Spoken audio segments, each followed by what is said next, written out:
There lived a wicked girl named Ifeoma. She was known for her unruly behavior and her disrespect for tradition. Her poor grandmother, Nne, was the epitome of kindness and wisdom.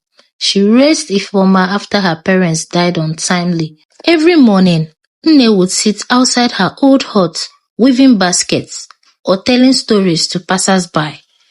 The villagers admired her and respected her as the village storyteller. But Ifeoma was different. She hated her grandmother's stories.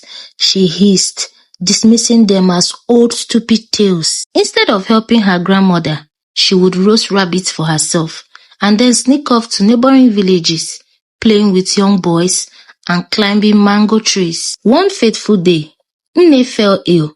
Her frail body trembled with fever and her eyes lost sparkle. But Ifeoma remained very wicked.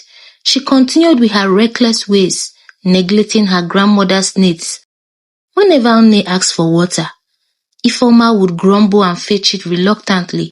When Nne asked for firewood, Ifeoma would roll her eyes and complain about the weight. The villagers whispered about Ifeoma's heartlessness, shaking their heads in disapproval.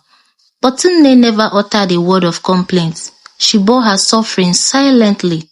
One stormy night, as rain lashed against the thatched roof, Nne's condition worsened. Ifeoma stood by the fire, roasting chicken. Nne beckoned her. Listen, my child. Our ancestors watch over us. They see everything, the good and the wicked. And Ifeoma hissed. Ancestors, I beg go and sleep with your old body. But Nne continued.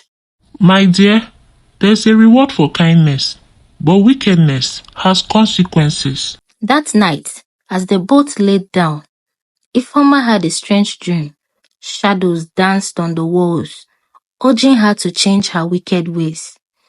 Ifeoma begged them for forgiveness, and she promised to turn a new leaf. The next morning, Nne was gone, with her lifeless body laying in the room. Ifeoma wept. Guilt filled her heart.